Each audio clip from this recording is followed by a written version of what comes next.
यहाँ के जो बदलाव चाहते हैं, जो त्रस्त हैं, परेशान हैं और जो नए जमाने का इस्तकबाल करना चाहते हैं, तब्दीलियां चाहते हैं, हाथ बदलेगा हालात अगर वो चाहते हैं। यहाँ पर डबल इंजन सरकार फेल हो चुकी है, यहाँ पर कुछ काम हुआ नहीं और एक खूबसूरत शहर बर्बाद कर दिया इस सरकार ने, उनकी नीतियों ने। अपने याद करें जो वादे किए थे, जो खोखले निकले। सरकार यहाँ की जब डर जाती है, परेशान हो जाती है, प्रधानमंत्री जी क्यों बार बार आ रहे हैं, आप वो सोचिए। ये अप्रत्याशित है कि इनके खिलाफ नाराजगी अब इतनी बढ़ चुकी है कि ये जो मनाए करे ये रुकने वाली है नहीं। ये इसकी तब्दीली वोटों में होगी।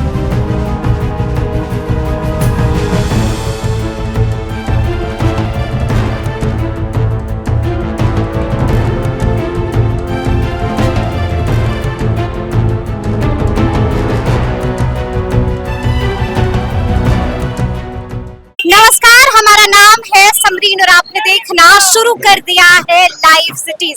देखिए, इस जोश और जुनून से हम जनता का दिल भी जीतेंगे और हम चुनाव भी जीतेंगे। ये बातें लगातार मुसलसल कहते आ रहे हैं अंशुल अभिजीत, और आपको मालूम है कि अंशुल अभिजीत पटना साहिब से महागठबंधन के प्रत्याशी हैं और ये रोड शो अंशुल अभिजीत का रोड शो है। तो आइए फिर इन्हीं से सीधी बातचीत करते हैं। सबसे पहले बहुत शुक्रिया बातचीत के लिए। शुक्रिया जमरीन जी, इस रोड शो में आपका स्वागत है। जी जी जी, बहुत शुक्रिया। अच्छा ये बताइए अंशुल जी कि आप ऑटो रिक्शा, बैटरी रिक्शा पर सवार क्यों गए? लोग तो यहाँ जीप पर, कार पर सवार होते हैं, आप ऑटो रिक्शा पर सवार? मैं अपना नामांकन भी देने जब गया तो ऑटो रिक्शा में गया, क्योंकि मैं कहता हूँ हमेशा कि ये नामांकन भी यहाँ पटना के निवासी का है, लोगों का नामांकन है, उम्मीदवार वही है, जीत भी उन्हीं की होगी। यहाँ के जो बदलाव चाहते हैं, जो त्रस्त हैं, परेशान हैं और जो नए जमाने का इस्तकबाल करना चाहते हैं, तब्दीलियां चाहते हैं, हाथ बदलेगा हालात अगर वो चाहते हैं, तो उन्हीं का चुनाव है, उन्हीं की जीत है, उन्हीं का ऑटो रिक्शा है। मैं भी लोगों के लिए समर्पित हूँ। अंशुल अभिजीत भी उन्हीं के हैं? बिल्कुल उन्हीं के हूँ, उनके पूरी तरह समर्पित हूँ और उन्हीं के बीच में रहूंगा। यहीं का बेटा हूँ, यहीं रहूंगा। यहीं का बेटा हूँ, यहीं रहूंगा। लेकिन एक बात बताइए, खबर मिली है आपके बारे में कि अंशुल अभिजीत को चोट लग गई है, पैर में मोच आ गई है? नहीं नहीं, मोच तो ऐसा कुछ नहीं है। देखिए आप, मैं बिल्कुल स्वस्थ हूँ, तंदुरुस्त हूँ और लोगों के बीच कुछ नहीं हुआ था। मैं लोगों के बीच में हूँ और उन्हीं के बीच में रहूंगा। देखिए, चुनाव के दौरान तो बहुत कुछ होता है, लेकिन मैं उन्हों के बीच पूरी तरह 100% मैं लोगों के बीच में समर्पित हूँ। यही भावना। अच्छा, यही भावना। देखिए अंशुल जी, हम देख सकते हैं कि कड़ाके की धूप है और इस कड़ाके की धूप में आपने रोड शो निकाला है और लोगों का हुजूम हम देख सकते हैं। इतना प्यार मिल रहा है, क्या कहिएगा? नहीं, देखिए, लोगों का प्यार मिल रहा है, आशीर्वाद मिल रहा है, समर्थन मिल रहा है, विश्वास मिल रहा है और मुझे कोई शक नहीं है कि ये जो प्यार और समर्थन, विश्वास है, ये एक तरह से उस निर्णायक दिन 1 तारीख को इसकी तब्दीली वोटों में होगी और हम जीतेंगे, क्योंकि यहाँ पर लोग परेशान हैं, त्रस्त हैं।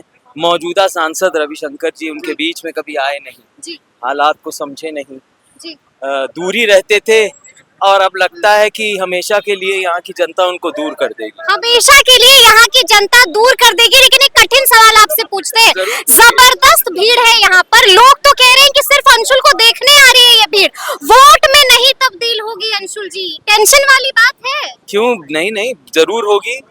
अब यहाँ की आवाम, जनता जो है ना, बहुत जागरूक है। अगर यहाँ पर डबल इंजन सरकार फेल हो चुकी है, यहाँ पर कुछ काम हुआ नहीं और एक खूबसूरत शहर बर्बाद कर दिया इस सरकार ने, उनकी नीतियों ने, और यहाँ कोई काम करके नहीं, तो लोग यहाँ परेशान हैं और ये जो नाराजगी एक तरह से वोटों में व्यक्त होगी, निश्चित होगी, तब्दील होगी, बिल्कुल होगी। इसमें ये सुनिश्चित है जीत, क्योंकि महागठबंधन, कांग्रेस पार्टी, मैं, मेरी पृष्ठभूमि, सब पर विश्वास है। एक जो जन समर्पण की भावना लेके मैं मैदान में उतरा हूँ और जो विश्वास दिया है, भाई ताकत मुझे कहाँ से मिलती है? लोगों से। लोकतंत्र तो इसी को कहते हैं, जमहूरियत इसी को कहते हैं। आवाम ताकत देती है ताकि उनकी लड़ाई आप लड़ सके, उनकी वकालत कर सके, जो यहाँ के मौजूदा सांसद ने कभी किया नहीं। अच्छा, हम लगातार देख रहे हैं, कई वीडियोस वायरल हो रहे हैं रविशंकर प्रसाद जी का, कई जगहों पर विरोध हो रहा है, क्या इसका फायदा मिलेगा अंशुल अभिजीत? देखिए, विरोध हो रहा है वो इसलिए क्योंकि कर्म उन्होंने ऐसे किए हैं या ना किए, कर्म ऐसे किए हैं? नहीं कहीं किए ही नहीं कर्म। अच्छा। तो फिर अगर आप लोगों के बीच में नहीं जाते हैं, आप अपने दायित्व को समझते नहीं हैं, अपनी जो जिम्मेदारी है सांसद की जो होती है, आखिर आवाम आपको एक तरह से आपको नुमाइंदगी दी है, उसको अगर आप नहीं लेते हैं तो फिर आवाम तो जवाब देगी, आईना दिखाएगी, आपको कहेगी कि आपकी विदाई होने वाली है। आपको कहेगी कि आपकी विदाई होने वाली है, लेकिन एक बात तो तय है कि पीएम मोदी भी बार बार पटना साहिब आ रहे हैं, गृह मंत्री अमित शाह भी आ रहे हैं, तो क्या अंशुल अभिजीत ने एनडीए को टेंशन तो नहीं ना देती है? देखिए, आए, बार बार आए, उनका स्वागत है, सब लोगों का स्वागत है, देश के मुखिया हैं, गृह मंत्री हैं, आए और देखें हालात, देखें डबल इंजन सरकार किस तरह विफल रही है। और ये भी याद करिए, अपने याद करें जो वादे किए थे, जो खोखले निकले, पैकेज देने का 1.25 लाख करोड़ का पैकेज बिहार को देना है, उससे अगर देते तो पटना साहिब को भी का भी विकास होता, बिजली, पानी, शिक्षा, स्वास्थ्य, ये जो समस्या है, जो रोड उखड़ी हुई है, ये जो जल जमाव हो रहा है, जैम हो रहे हैं, सब जगह लोग परेशान हैं, बस एक किसी तरह से वो सोच रहे हैं कि हम जिए कैसे यहाँ पर। तो ऐसा जो अगर महानगर बना दिया है, परिकल्पना हमने ऐसी की थी, कितना खूबसूरत शहर था, तो ये जो खोखले वादे निकले प्रधानमंत्री के, लोग तो पूछेंगे ना, आप आइए, लेकिन लोग भी आपसे सवाल पूछेंगे, कहाँ गए वो वादे आपके जो आपने शहर के लिए किए थे। आप अपने रविशंकर जी की वकालत करने आ रहे हैं, तो वो तो उनको करना ही पड़ेगा, क्योंकि वो यहाँ पर कभी मौजूद नहीं हुए। मुझे लगता है इसका कोई असर नहीं पड़ेगा, कोई असर नहीं पड़ेगा। देखिए, आप भी बहुत आरोप लगा रहे हैं एनडीए पर, बीजेपी पर, लेकिन आप पर भी खूब आरोप लग रहा है, परिवारवाद का आरोप लगता है। अंशुल जी, क्या कहिएगा?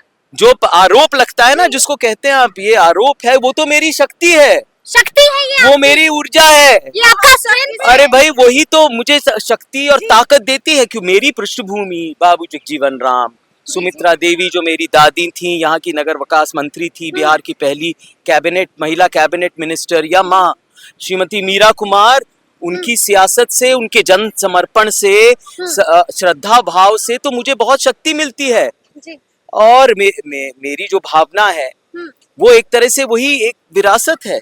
मतलब ये आपकी कमजोरी नहीं, आपकी ताकत है। बिल्कुल, जो आरोप कह रहे हैं वही तो ताकत है। बड़ी अजीब बात है जिसको कहते हैं। और फिर आखिर चुनावी राजनीति में ये जिस तरह की हमारी जमहूरियत है, उसमें तो आवाम लोगों के बीच में जाना पड़ता है और कहना पड़ता है कि हमें विश्वास करिए।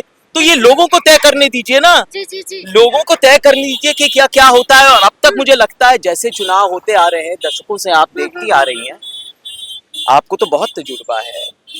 आवाम ये तय करती है कि कौन बनेगा। ये संविधान में लिखा है कि कुछ लोग नहीं लड़ सकते या ऐसा है, ये बताइए। फिर तो आधे लोग कट जाएंगे, भाजपा के लड़ ही नहीं पाएंगे पूरे लोग सारे।